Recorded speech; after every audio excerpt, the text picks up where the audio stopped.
तो hello friends, मैं welcome करता हूं आप सभी का मेरे इस चैनल पर जिसका नाम है networking tutorials. So basically guys, आज का जो हमारा टॉपिक है या इस पर्टिकुलर वीडियो में जो मैं कंटेंट डिलीवर करने वाला हूं वो है ट्रांसमिशन मीडिया से रिलेटेड। सो आइए शुरू करते हैं विदाउट डिले किए हुए। अगर हम बात करें गाइज ट्रांसमिशन मीडिया की, पहली चीज जो हमारा मीडिया होता है वही कनेक्शन प्रोवाइड करता है। राइट, दो डिवाइसेस के बीच जो कनेक्शन एस्टेब्लिश होता है वो मीडिया के थ्रू होता है। राइट, यानी मीडिया दो डिवाइसेस को कनेक्ट करने का काम करता है। प्लस ठीक है, कनेक्शन आपको प्रोवाइड करता है, साथ ही साथ आपका जो मीडिया है वो डेटा को ट्रांसमिट भी करता है। Right, that's why it is known as transmission media, है ना। जैसा आप देख सकते हैं, the transmission media is the nothing but the physical media over which communication takes place in computer network. यानी जो आपका जो चैनल है जिसके थ्रू दो दो डिवाइसेस आपस में कनेक्टेड हैं और डेटा का ट्रांसमिशन हो रहा है उस चैनल के through, that is transmission media. अब बेसिकली कैटेगरी की अगर हम बात करें ट्रांसमिशन मीडिया की, so there are two main categories of transmission media, that is guided and unguided media. अब गाइडेड और अनगाइडेड मीडिया को कैसे डिफाइन किया जाता है गाइस? देखिए, गाइडेड का मतलब ये हुआ कि जो आपका सिग्नल ट्रांसमिट हो रहा है उस पर्टिकुलर सिग्नल को एक प्रॉपर गाइडेंस मिल रहा है। और वो गाइडेंस किसका मिल रहा है? वायर का। जो वायर्ड मीडिया होता है उसी को हम कहते हैं गाइडेड मीडिया। राइट, अब जब सिग्नल ट्रांसमिट होगा ओवर द वायर, तो जैसे जैसे आपका वायर का मूवमेंट होगा उसी डायरेक्शन में आपका सिग्नल भी मूव करेगा। ऐसा नहीं है कि आपका सिग्नल कहीं से भी मूव कर जाएगा एयर में। Right, so that is guided media. Wired media is guided media. बात करते हैं अगर हम फीचर्स की, तो आपको वायर्ड मीडिया आपको हाई स्पीड प्रोवाइड करता है। राइट, और साथ ही साथ ये सिक्योर होता है। सिक्योर इन द सेंस यहाँ पे आपके सिग्नल के लॉस होने के चांसेस कम होते हैं। राइट, तो आपका डेटा सिक्योर है। Now let's move on different type of media, that is unguided media, या जिसको हम वायरलेस मीडिया भी कहते हैं।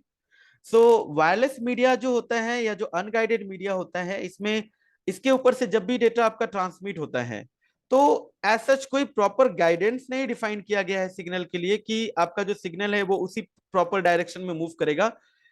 एयर में कहीं से भी मूव कर सकता है आपका सिग्नल, दैट इज अनगाइडेड, यानी विदाउट गाइड किए हुए सिग्नल को ट्रांसमिट किया जा रहा है।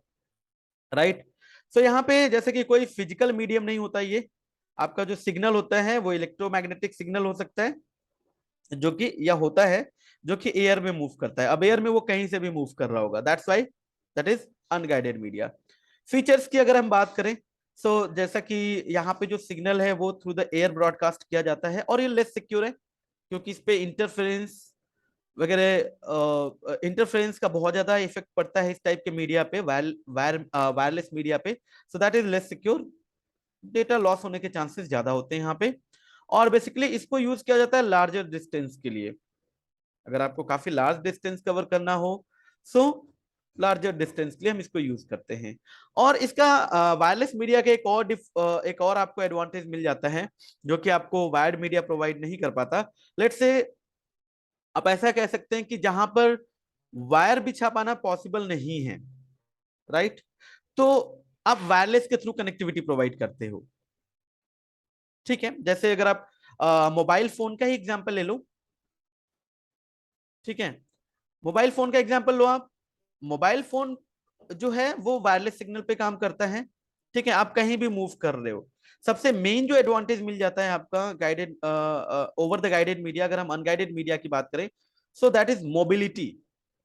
ठीक है, फ्लेक्सिबिलिटी, आप मूव कर सकते हो, आप बाउंड नहीं हो कि लेट से ये मेरी इतनी लेंथ की केबल है तो मैं इतने ही डिस्टेंस में मूव कर सकता हूं, नहीं, आप मूव कर सकते हो। तो सिग्नल की एक प्रॉपर रेंज होगी, उस रेंज के अंदर आप कहीं भी मूव करो। राइट, आपको मोबिलिटी मिल जाती है, आप मूव कर सकते हो इजिली, जो कि आपको वायर्ड मीडिया पे नहीं मिलती। फाइन, आइए सबसे पहले हम बात करते हैं वायर्ड मीडिया की ही। और उससे पहले कुछ फैक्टर्स के बारे में जानेंगे कि अगर हम किसी मीडिया को चूज करते हैं तो उसमें क्या क्या फैक्टर्स हैं जो कि लाइक कंसीडर किए जाने चाहिए। So the first thing is bandwidth. So guys bandwidth क्या होता है? This is the maximum amount of traffic or data that can be transmitted over a media in a particular amount of time। मतलब आप कह लीजिए कि एक particular amount of time, या आप कह लीजिए कि पर सेकेंड एक मीडिया की मैक्सिमम कैपेसिटी कितनी है कि वो मीडिया एक पर्टिकुलर साइज ऑफ डेटा को कैरी कर सकता है। सो जो उसकी मैक्सिमम कैपेसिटी होगी that is the bandwidth, right. अगर मैं कहूं कि मेरे पास एक मीडिया है, ठीक है, जिसकी मैक्सिमम कैपेसिटी है कि ये 100 MB का डेटा पर सेकेंड कैरी कर सकता है, that means this is the bandwidth of this media. ठीक है, दूसरा आपको मिल जाता है सेगमेंट। दूसरा जो फैक्टर है that is segment length. So guys the segment length is the maximum length of a wire or media up to which length the signal can be carried without loss. ठीक है, यानी अगर मैं कहूं कि एक केबल है मेरे पास, ठीक है, ये एक केबल है, इस पे मैंने एक डिवाइस कनेक्ट किया ए, और यहां पे मुझे कोई डिवाइस कनेक्ट करनी है दैट इज बी, राइट। तो मैं इस चीज को ध्यान में रखूंगा कि मेरी जो इस केबल की जो लेंथ है, जो ये सपोर्ट करता है कि बिना लॉस, बिना सिग्नल लॉस के ये इतने डिस्टेंस तक सिग्नल को कैरी कर सकता है। क्या इन दोनों डिवाइसेस के बीच जो डिस्टेंस है उस लेंथ या उस डिस्टेंस से कम है या ज्यादा है? ठीक है, अब मान लेते हैं कि भाई इस पर्टिकुलर ये आपकी केबल है, मान लीजिए 150 मीटर की ये केबल है, राइट, जो इन दोनों डिवाइसेस को कनेक्ट कर रही है। अब मानते हैं हम ऐसा कि इस पर्टिकुलर केबल की जो मैक्सिमम कैपेसिटी है कि अगर हम इसके ऊपर सिग्नल को ट्रांसमिट करते हैं तो ऑब्वियस सी बात है, मीडिया है, सिग्नल जब इस पे मूव करेगा तो कुछ ना कुछ रेजिस्टेंस होगा यहाँ पे इस मीडिया का, केबल का, तो वो उसको रजिस्ट करेगा, अपोज करेगा सिग्नल के मूवमेंट को, राइट। तो जिससे कि सिग्नल की जो स्ट्रेंथ है उसमें कमी आएगी। तो एक पॉइंट ऐसा आएगा कि जहां पर एक पॉइंट पे जाते जाते आपका सिग्नल इतना इतना वीक हो जाएगा कि उसके आगे सिग्नल अब मूव ही नहीं कर सकता। अगर ये आगे जाता है, मतलब मूव तो करेगा, लेकिन अगर इससे आगे जाता है तो सिग्नल आपका क्या होने लगता है? लॉस। सो इसकी जो मैक्सिमम ये जो लेंथ है जहां तक कि ये सिग्नल को इजिली कैरी कर पाता है बिना लॉस के, ये इसकी सेगमेंट लेंथ हो जाती है, राइट। सो ये पहले से ही स्टैंडर्ड है, डिफाइन किया गया है कि एक पर्टिकुलर केबल की मैक्सिमम लेंथ कितनी होगी, कि किस पर्टिकुलर लेंथ तक वो सिग्नल को इजीली कैरी कर सकता है बिना लॉस के। तो जैसे कि अगर मैं कह रहा हूं कि यहाँ पे इस केबल की लेंथ है कि भाई ये 100 मीटर ही इसकी सेगमेंट लेंथ है, तो अगर दो डिवाइसेस मैं कनेक्ट करूं जिनके बीच का जो डिस्टेंस है वो लेस देन 100 मीटर है, दैट इज फाइन, अगर मैं यहाँ पे डिवाइस कनेक्ट कर देता हूं। लेकिन अगर दो डिवाइसेस को मैं कनेक्ट कर रहा हूं जिनके बीच का जो डिस्टेंस है वो मोर देन 100 मीटर है, लेकिन सेगमेंट लेंथ जो मीडिया की है वो 100 मीटर ही है, तब तो सिग्नल लॉस हो जाएगा। यहां से ए से अगर सिग्नल भेजा तो बी पे तो जाएगा नहीं। तो इस केस में हमें यहाँ पे थोड़ा पहले जो इसकी मैक्सिमम लेंथ है उससे थोड़ा सा पहले हम लगा देंगे, एक डिवाइस यूज करते हैं जिसको बोला जाता है रिपीटर। रिपीटर क्या करेगा? सिग्नल को बूस्ट करेगा, फिर उसको मीडिया के ऊपर प्लेस करेगा, फिर अगेन वो जो सिग्नल है नेक्स्ट अप टू 100 मीटर तक मूव कर सकता है, जो उस मीडिया की मैक्सिमम सेगमेंट लेंथ है। क्लियर? तो अगर आपको सेगमेंट लेंथ का आइडिया है तो आपको ये भी समझ में आ जाता है कि हाँ, अगर मैं मुझे रिपीटर यूज करना चाहिए या नहीं, और अगर करना है तो कितने लेंथ पे करना है, राइट। ओके, इसके बाद इंटरफेरेंस। गाइस अगर हम इंटरफेरेंस की बात करें तो कह रहा है कि an interference is defined as the process of disrupting a signal when it travels over a communication medium on the addition of some unwanted signal. Interference का एक एग्जांपल लेके चलते हैं कि जैसे एक पर्टिकुलर मीडिया है, इस पर्टिकुलर मीडिया के ऊपर अगर कोई सिग्नल मूव कर रहा है, और इस पर्टिकुलर मीडिया, लेट्स से ये मीडिया हमारा है ए, इस मीडिया ए के ऊपर मेरा जो सिग्नल मूव कर रहा है गाइस, अब इस सिग्नल के ऊपर, राइट, किसी और लेट्स से इसके बगल से कोई और भी मीडिया है जो मूव कर रही है, ठीक है, दैट इज मीडिया बी, यहां से भी सिग्नल मूव कर रहा है। अब ऑब्वियस सी बात है अगर हम इलेक्ट्रिक सिग्नल की बात करें तो जैसे आपका इलेक्ट्रिक सिग्नल मूव करता है तो वो अपने सराउंडिंग मैग्नेटिक फील्ड जनरेट करता है, राइट। सो मान लीजिए कि ये बी मीडिया आपका है जिसके थ्रू सिग्नल जा रहा है। अब ये इलेक्ट्रिक सिग्नल है, ये अपने सराउंडिंग क्या जनरेट करेगा? Magnetic field. अब इस मैग्नेटिक फील्ड का जो इफेक्ट है या जो इम्पैक्ट है वो जो मीडिया आपका ए है उस पे जो सिग्नल जा रहा है उसके ऊपर भी पड़ेगा, that is known as interference. या एक इसका लाइव एग्जांपल अगर हम बात करें, अगर आप देखते हो, अगर आप लेट्स से जैसे हाई वोल्टेज की जो वायर गई होती है, ठीक है, आपने देखा होगा अगर आप उसके नीचे मोबाइल फोन से बात करते हुए जाते हो तो डिस्ट्रप्शन होना स्टार्ट हो जाता है, ठीक है, वो अलग से ही कुछ खरखराहट की आवाज आने लगती है, राइट, दैट इज इंटरफेरेंस। या लेट्स से अगर आपने देखा होगा कि टीवी है, लाइक आपने बगल में फोन रखा है, जैसे उस पे कॉल आती है, सिग्नल आने स्टार्ट होते हैं, आपकी जो क्वालिटी है पिक्चर की वो डिसरप्ट होने लगती है, दैट इज इंटरफेरेंस। वो एक एग्जांपल है। तो जैसे भी हम जैसे अगर हम कोई मीडिया चूज करते हैं तो इस चीज को कंसीडर किया जाता है कि अगर जिस भी लोकेशन पे हम उस मीडिया को यूज कर रहे हैं वहां पे बहुत ज्यादा इंटरफेरेंस तो नहीं है, मैग्नेटिक फील्ड तो जनरेट नहीं हो रहा है, उसके हिसाब से हमारे लिए कौन सी मीडिया सुटेबल होने वाली है, राइट। जैसे अगर हम बात करें एक केबल होती है यूटीपी, अनशिल्डेड ट्विस्टेड पेयर केबल, काफी चीपेस्ट फॉर्म ऑफ केबल है, लेकिन इसके ऊपर मैग्नेटिक फील्ड का इफेक्ट बहुत ज्यादा पड़ता है, ठीक है, तो हम यूज कर लेते हैं एसटीपी, आपका शिल्डेड ट्विस्टेड पेयर केबल, जहां पे कि एक कॉपर की मेश होती है, कॉपर फॉइल होती है, जो कि प्रोटेक्शन प्रोवाइड करती है सिग्नल को फ्रॉम इंटरफेरेंस, राइट, या मैग्नेटिक फील्ड से।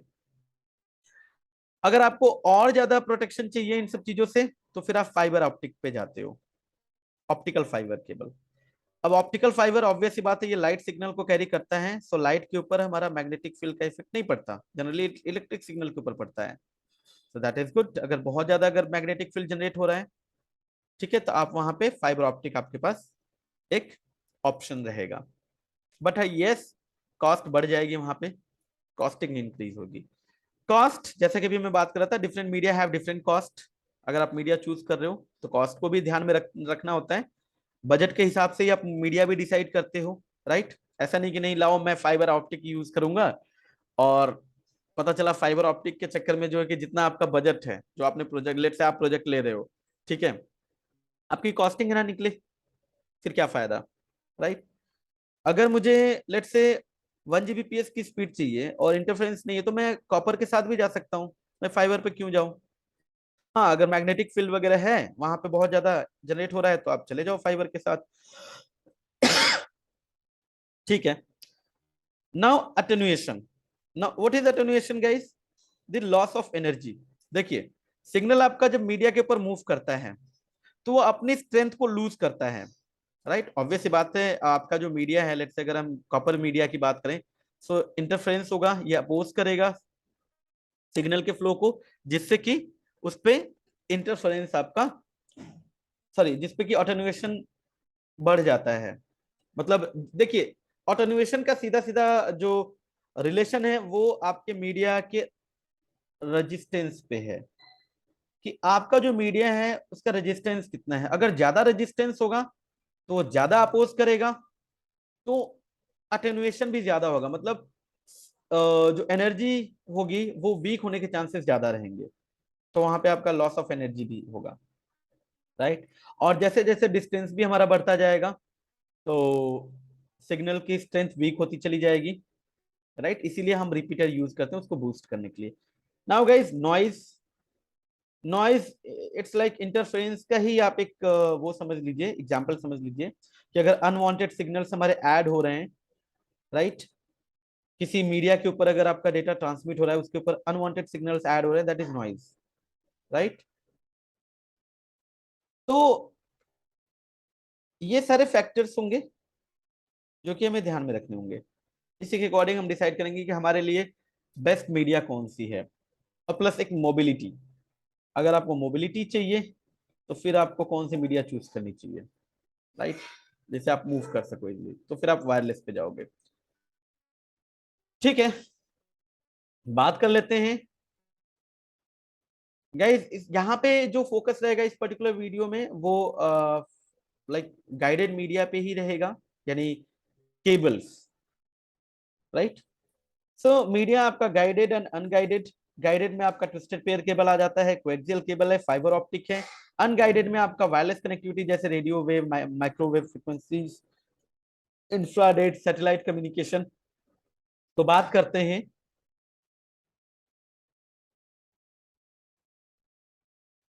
गाइस ट्विस्टेड पेयर केबल की।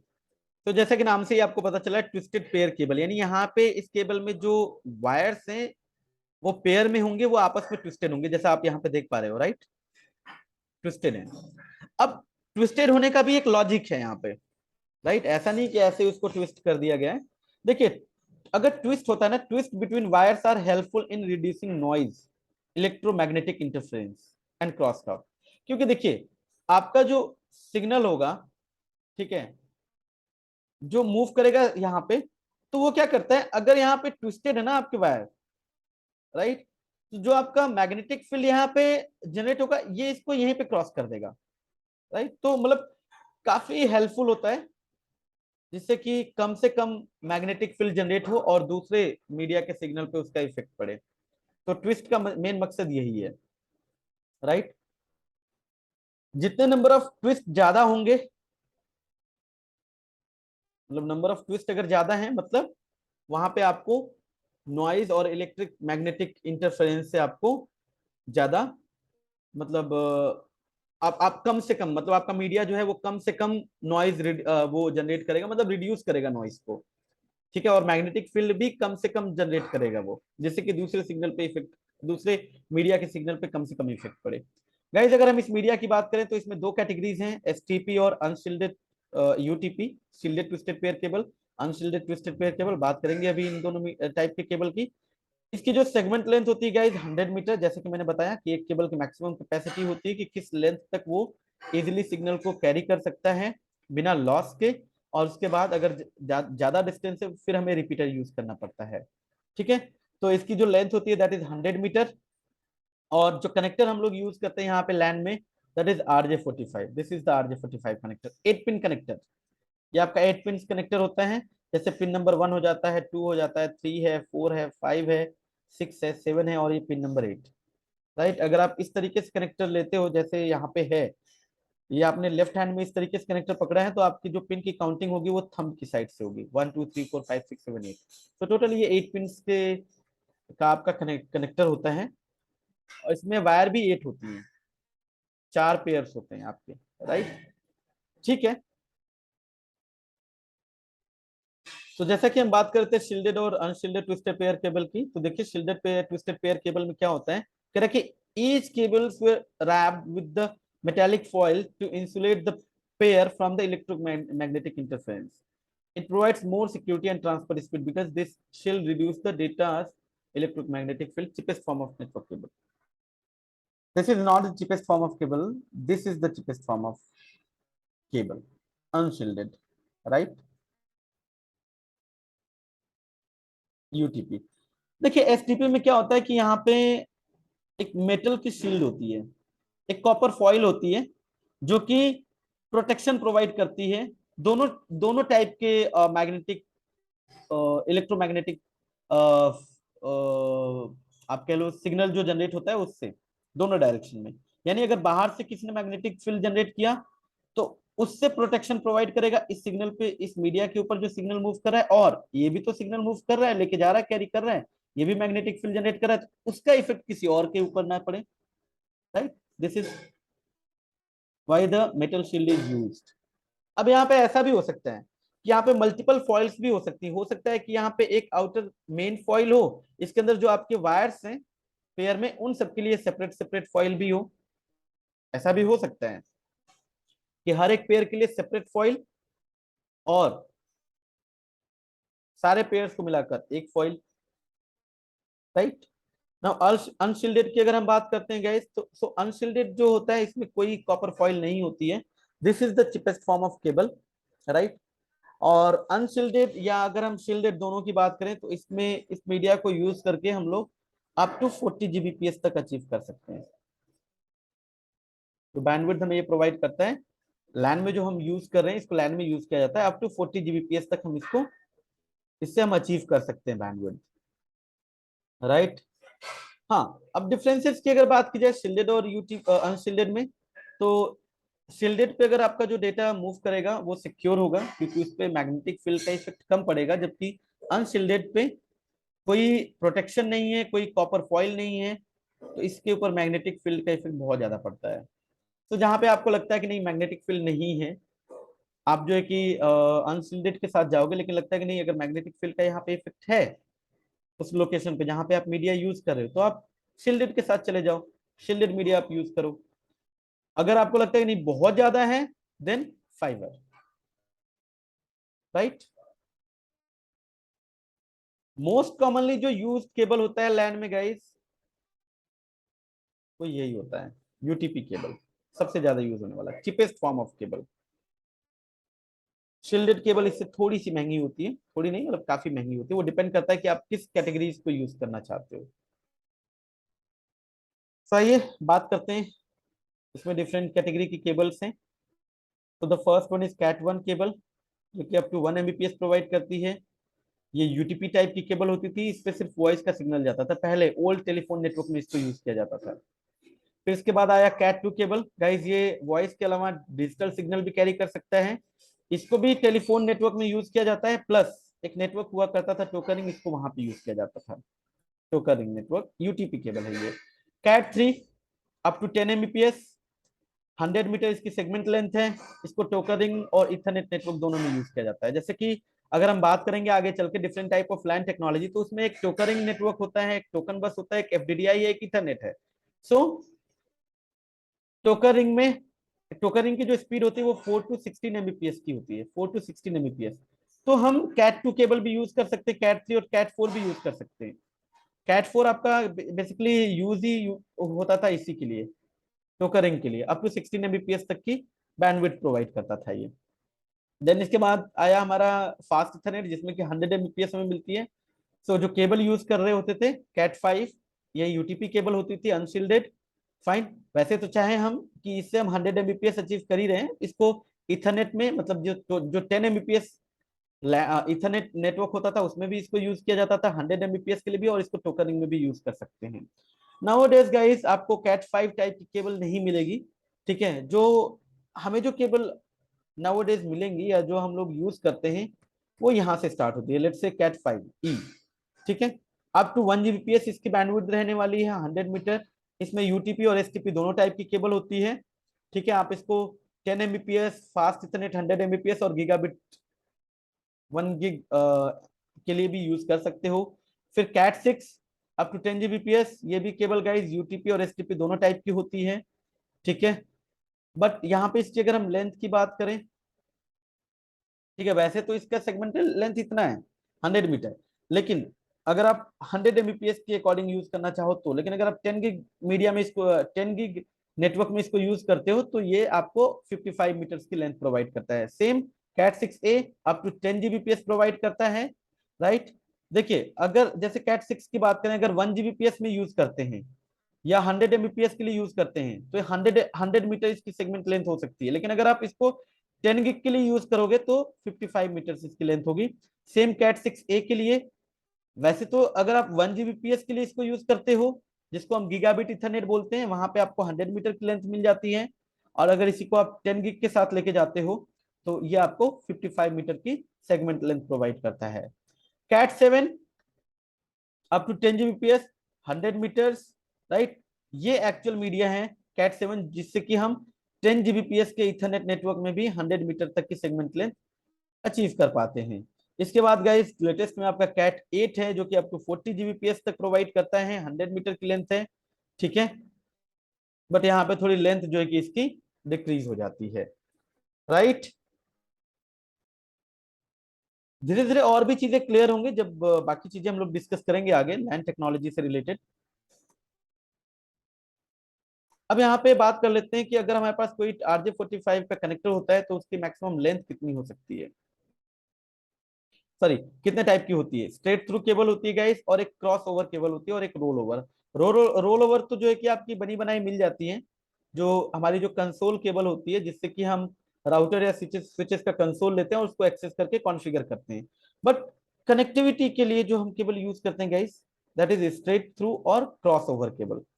अब देखिए स्ट्रेट थ्रू और क्रॉस ओवर का जो कॉन्सेप्ट है वो कुछ इस तरीके से है कि अगर हमें let's say similar devices use करनी होती थी, यानी सिमिलर डिवाइसेस को कनेक्ट करना होता था, तो वहां पर हम लोग यूज करते थे स्ट्रेट केबल। सिमिलर के लिए, राइट, सॉरी, सिमिलर के लिए यूज करते थे क्रॉस केबल और डिसिमिलर के लिए स्ट्रेट केबल। अब होता क्या था उसमें, ऐसी जरूरत क्यों पड़ती थी, क्योंकि देखिए सिमिलर जो डिवाइसेस होती थी उनके जो सेम नंबर ऑफ पिंस थे ना, लेट्स से जैसे अगर मैं दो दो पीसी की बात कर लेता हूं, ऐसे ले लो आप, ये दो सिस्टम है, ठीक है। अब ऐसा मान लीजिए कि यहाँ पे इसका पिन नंबर 1 है उस कनेक्टर का, इसका भी पिन नंबर 1 है, इसका ये पिन नंबर 2 है। अभी सिर्फ दो पिन लेकर चलते हैं यहाँ पे चीजों को समझने के लिए।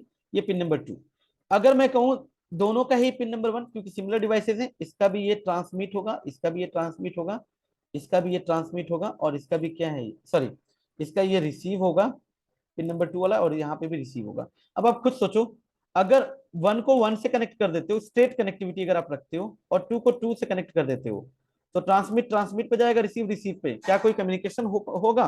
नहीं होगा, ठीक है। मतलब अगर मैं यहां से ए से ट्रांसमिट कर रहा हूं तो बी को रिसीव करना चाहिए, और बी ट्रांसमिट कर तो मुझे रिसीव होना चाहिए, राइट। तो यहाँ पे ये जो कनेक्टिविटी है ये क्रॉस हो जाती है गाइस, मतलब आपको क्रॉस करना पड़ेगा। इसका जो ट्रांसमिट है वो इसके रिसीव पे लेके जाओगे आप, राइट, और इसका जो ट्रांसमिट है इसके रिसीव पे आएगा।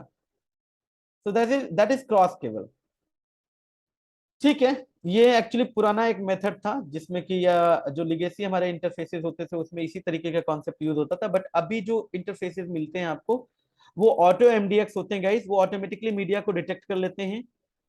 अगर आप सिमिलर डिवाइसेस को भी लाइक स्ट्रेट केबल से ही कनेक्ट करो, वो ऑटोमेटिकली डिटेक्ट कर लेंगे अब कि एक का ट्रांसमिट दूसरे के रिसीव पे चला जाएगा, और दूसरे का जो ट्रांसमिट होगा वो पहला का रिसीव बन जाएगा, जिसपे वो पिंस कनेक्ट होंगे, ठीक है। तो ऑटो एमडीएक्स के केस में आजकल जो हम लेटेस्ट में यूज कर रहे हैं उस पे ऐसा कुछ भी नहीं है कि आपको क्रॉस केबल की जरूरत पड़ेगी, सीधा आप स्ट्रेट केबल पे ही कनेक्टिविटी कर दो, चाहे सिमिलर हो चाहे स्ट्रेट हो। बट यस, ये पहले कुछ इस तरीके का ही कॉन्सेप्ट यूज होता था, इसी तरीके से स्टैंडर्ड को फॉलो किया जाता था। तो देखिए यहाँ पे एक ऑर्गेनाइजेशन एक स्टैंडर्ड होता है जिसको बोलते हैं EIA TIA 568A और EIA TIA 568B, ठीक है। तो या T568A बोलते हैं, और एक होता है आपका T568B, राइट। ये स्टैंडर्ड है जो कलर कोडिंग के लिए यूज किए जाते हैं। तो 568A का जो स्टैंडर्ड होता है वो होता है green white green, green white green, orange white blue, blue white orange, brown white brown. ये होता है गाइस स्टैंडर्ड ए, ठीक है।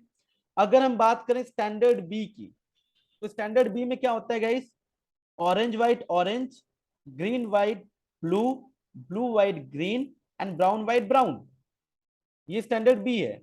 तो देखिए अगर आपको क्रॉस केबल बनानी होती है तो लेट्स से ये केबल है, मैंने एक साइड कनेक्टर यूज करना है RJ45 और ये दूसरे साइड भी, ठीक है। तो एक एंड पे आप एक स्टैंडर्ड फॉलो कर लो, लेट्स से ए, और दूसरे एंड पे आप बी फॉलो कर लो, ठीक है। तो आपकी ये जो केबल बनेगी ये क्रॉस केबल कहलाएगी, और इससे आप सिमिलर डिवाइसेस को कनेक्ट करेंगे, राइट। और स्ट्रेट केबल बनानी है, कुछ नहीं करना है, दोनों ही एंड पे, या तो आप दोनों ही एंड पे आपको क्या रखना पड़ेगा, यहाँ पे ए तो यहाँ पे भी ए, अगर आपने यहाँ पे बी रखा है तो यहाँ पे भी दूसरे एंड पे भी उसी के अकॉर्डिंग डिफाइन करना पड़ेगा, ठीक है। लेट्स से अगर आपको कलर कोडिंग नहीं याद है मान लीजिए, तो इसमें एक तरीका है, आप क्या करो, एक साइड आप केबलिंग कर दो, ठीक है, और पिंस पे जो वायर्स है उनको नोट डाउन कर लो, और सेम वही फॉर्मेट आप दूसरे एंड पे यूज कर लो। अगर मान लीजिए यहाँ पे पिन नंबर 1 पे आपने लेट्स से ब्लू वायर रख दिया, तो दूसरे एंड पे भी वो पिन नंबर 1 पे ब्लू ही जाएगा, राइट।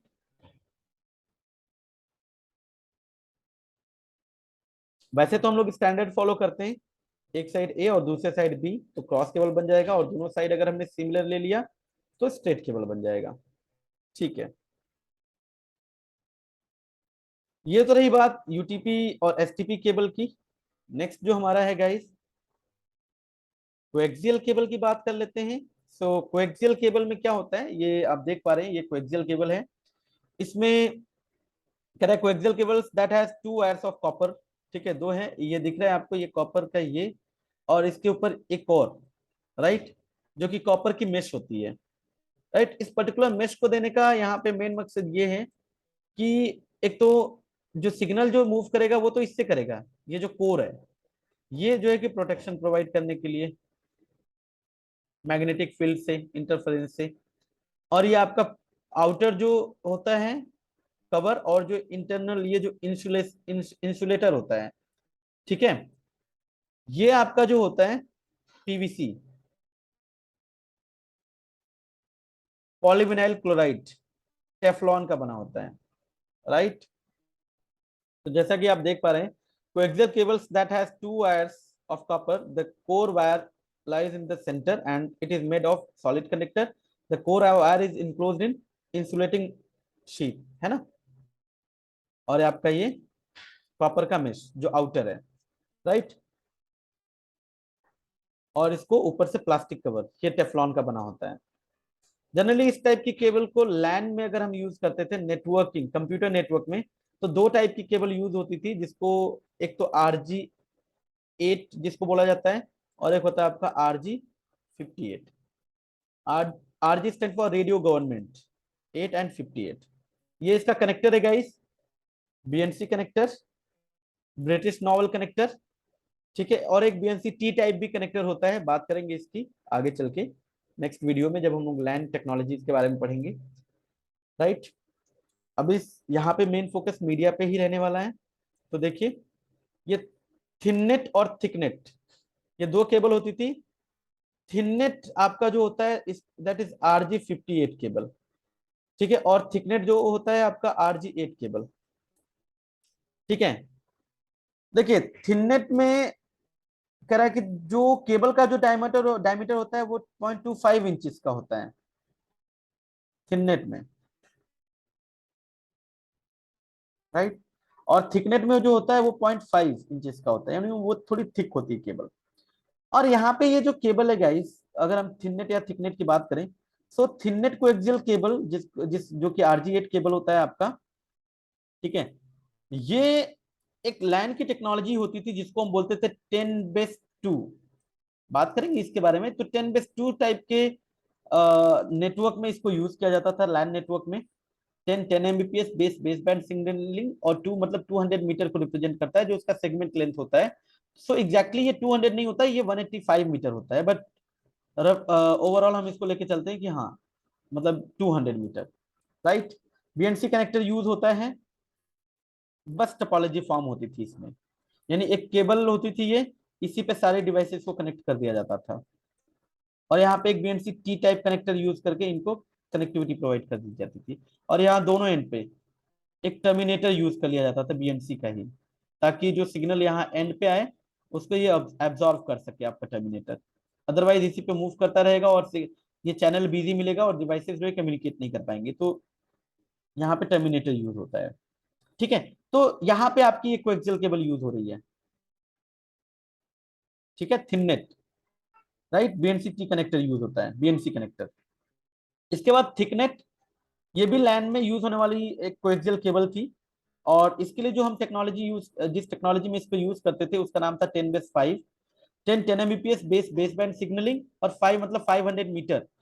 गाइज इसकी जो सेगमेंट लेंथ होती थी वो 500 मीटर होती थी इस केबल की, राइट। और इसमें जो कनेक्टर यूज होता था वो एक वेम्पायर टैप कनेक्टर यूज होता था, वो थोड़ा BNC से हटके होता था, right. Now we are not using these technologies, right.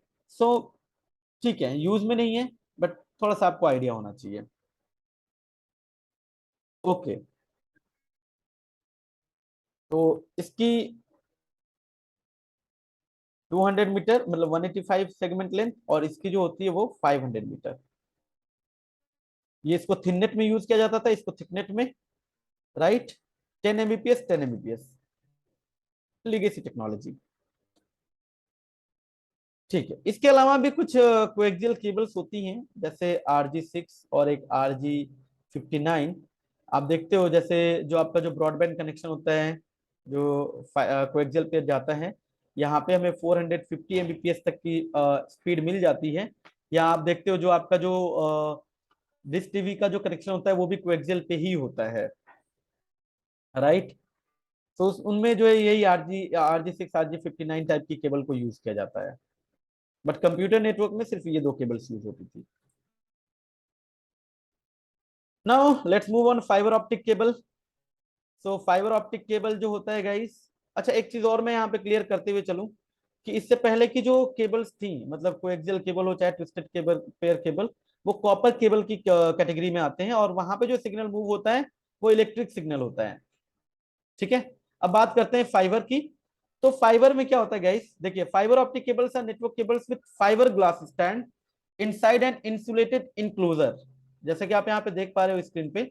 ठीक है, ये आपका कंडक्टर कोर है, ये ग्लास की एक बहुत ही पतली सी पाइप होती है, इसके ऊपर एक क्लैडिंग, मतलब आप कह लीजिए इसको कवर किया गया होता है, इसके ऊपर फिर कोटिंग होती है, फिर ये फाइबर आपका आउटर, आपका एक स्ट्रेंथ मेंबर जो इसको स्ट्रेंथ प्रोवाइड करता है, और फिर आपका आउटर जैकेट होता है, राइट। और जब भी अगर हम लैन में यूज होने वाली फाइबर केबल की बात करते हैं गाइस, वो हमेशा आपको जो पेयर में ही दिखेगी, मतलब पेयर्स में ही उसको यूज करते हैं, क्योंकि इसमें एक जो आपकी जो केबल होती है उसके अंदर एक जो ग्लास की पाइप होती है, उससे एक ही डायरेक्शन में सिग्नल मूव होता है। तो आप सोचो, आपको ट्रांसमिट भी करना है, रिसीव भी करना है। ठीक है, तो केबल आपकी जो होगी वो पेयर में होगी, यानी दो स्ट्रैंड होंगे, एक से आपका ट्रांसमिट होगा और दूसरे पे आपका रिसीव होगा। मतलब अगर मैं कहूँ कि ये कोई डिवाइस है, उसका ये फाइबर पोर्ट है, तो यहाँ से एक ही पोर्ट पे इस तरीके से कनेक्टिविटी होगी दो, एक आपका टीएक्स के लिए होगा और एक आरएक्स के लिए होगा, जैसा आप यहाँ पे देख पा रहे हो स्क्रीन पे। ठीक है,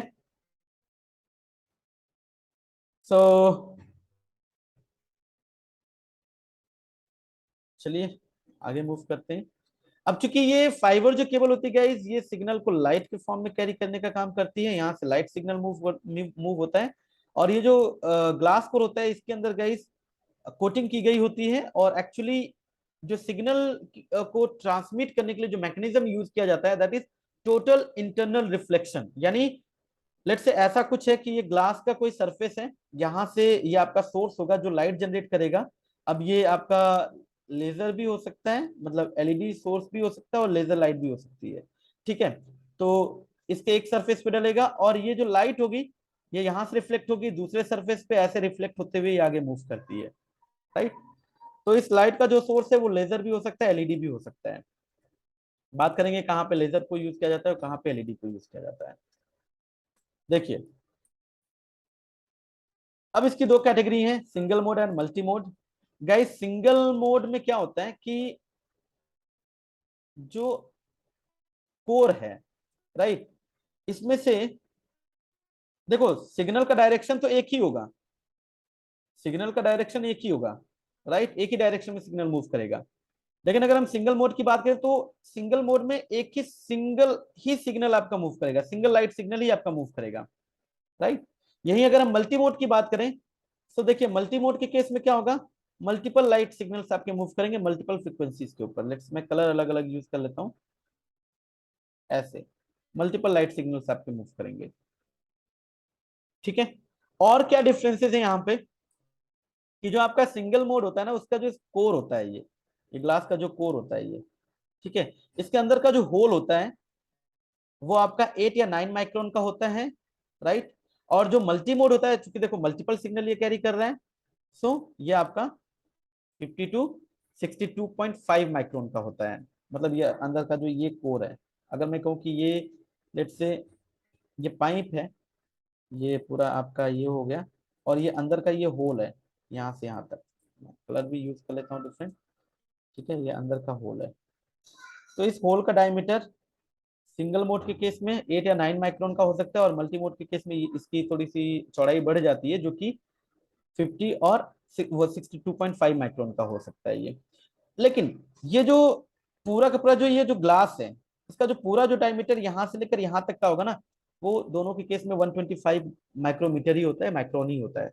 सो अगर आपको आइडेंटिफाई करना हो कि सिंगल मोड फाइबर है या मल्टी मोड फाइबर है, वैसे तो उस पर डिस्क्रिप्शन दिया रहता है, लेकिन कुछ इस तरीके से चीजें मेंशन की गई होती है। अगर देखिए 9/125 इस तरीके का कुछ डिस्क्रिप्शन मिलता है, तो 9 मतलब ये जो होल का डायमीटर है, और ये पूरे ग्लास का डायमीटर जो है वो 125 माइक्रोमीटर है, ये सिंगल मोड के लिए है। और जो 9/125 हो सकता है या 8/125 हो सकता है, लेकिन अगर मैं मल्टी मोड की बात करूं तो यहाँ पे ये या तो 50/125 करके कुछ उस पर डिस्क्रिप्शन होगा, या 62.5/125 करके उस पर होता है, जिससे आपको पता चलता है कि हाँ ये मल्टी मोड फाइबर है। अब सिंगल मोड और मल्टी मोड को कहाँ पे यूज किया जाता है, किस एप्लीकेशन के लिए यूज किया जाता है गाइस? देखिए, सिंगल मोड आपका लॉन्ग रेंज को कवर करने के लिए यूज होता है, और मल्टी मोड जो आपका होता है वो शॉर्ट रेंज। तो शॉर्ट रेंज में यहाँ पे जो सोर्स होता है हमारा वो एलईडी होता है, और यहाँ पे जो है आपका लेजर लाइट होता है। ऑब्वियस सी बात है, अगर लॉन्ग डिस्टेंस को कवर करना है तो लेजर लाइट यूज करेंगे, जिसकी की वेवलेंथ ज्यादा होती है, राइट। सो बेसिकली अगर आप डेटा सेंटर्स वगैरह में देखोगे शॉर्ट रेंज में, तो ये यूज कर रहे होते हैं मल्टी मोड फाइबर, और जब हमें ज्यादा डिस्टेंस कवर करनी होती तो सिंगल मोड के साथ जाते हैं। अप टू 100 Gbps आपको थ्रूपुट प्रोवाइड करता है लैन में। वैसे तो जो इंटरनेट के लिए जो वैन में हम जो केबल यूज कर रहे हैं उसमें तो टीबीपीएस तक की बैंडविड्थ मिल रही होती है, लेकिन लैन में जनरली हम जो केबल यूज करते हैं फाइबर की, अप टू 100 Gbps तक हमें मिल जाता है। ठीक है, नाउ कनेक्टर्स की बात करते हैं गाइस। सो मोस्ट पॉपुलर जो कनेक्टर्स हैं यहाँ पे जो यूज होते हैं, एक आपका लुसेंट कनेक्टर होता है, दिस वन, ये जो आपके कनेक्टर्स हैं, और एक आपका सब्सक्राइब कनेक्टर होता है, जो कि ये कनेक्टर्स हैं। ये कनेक्टर्स आपको नाउअडेज यूज होते हुए मिल जाएंगे। इसके अलावा स्ट्रेट टिप और भी कुछ टाइप के कनेक्टर्स थे, बट मोस्ट पॉपुलर जो कनेक्टर्स हैं जो लैंड में यूज होते हैं वो आपको यही मिलेंगे मोस्टली। इसके अलावा और भी कनेक्टर्स के टाइप्स हैं, right. So this is about transmission media. So guys, please keep watching. Do like, share and subscribe with friends, with your colleagues. Fine. So ये इंफॉर्मेशन बाकी लोगों तक भी पहुंचे, जो इस पर्टिकुलर डोमेन में आना चाहते हैं या जो ऑलरेडी वर्किंग है गाइस, उनके लिए ये जो सीरीज है वो काफी हेल्पफुल होने वाली है। So please do like, share and subscribe. Thank you, thank you, have a good day.